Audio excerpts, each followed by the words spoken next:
The name Awkwafina, I always thought it was funny when brands try to like feminize themselves, you know, like Neutrogena. So, and also I'm really awkward, so, you know, and Fina, I'm sure it means fine somewhere, you know. So I'm like awkwardly fine, Awkwafine, you know.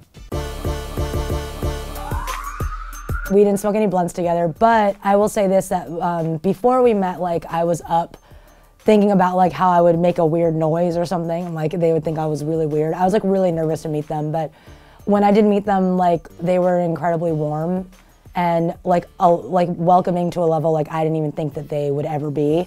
And we became like a small family. So it was like, yeah, you're in a room with idols, but then there's another aspect that you want to humanize them because you want to have real conversations with them that aren't like, oh my God, you're so cool. Like you want to have real conversations with them. So I tried, you know, that's what happened. Moving to China was like, when people say culture shock, like you don't really understand what that means until like you move to China from Queens, you know what I mean? And you know, you see a baby being held out a bus window to poop. Very cute, it was very cute. He was fine, he wasn't even crying.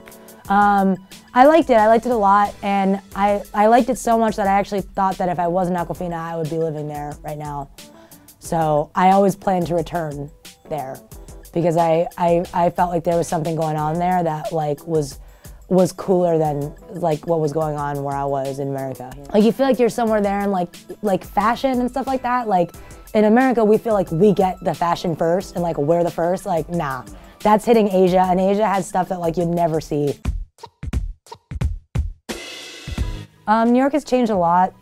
I mean, I think I gave up the argument of trying to be like, you know, it's not fair that everyone comes here, because the truth is that everyone's been coming to New York since the 1920s, you know what I mean? Like this is a place that's kind of like a Hollywood for some people, that they want to find their dreams, and that's okay.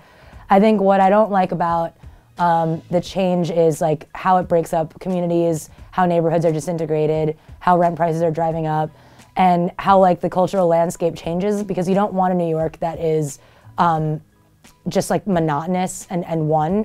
You want a New York that's different. You want there to be a Chinatown, you want there to be like a little Italy, you want there to be like an Arthur Avenue. If you don't have that, then it's not New York anymore. It's just Disney World for finance pros, you know? So, you know, growing up, like I definitely seen real New York. And then, you know, you also don't want a New York that you don't feel safe taking the G train at night, or you don't feel safe taking the train at night, or you can't walk through certain neighborhoods. You want to feel safe, but you also want to feel like you belong there and that you're not an outsider that has no money.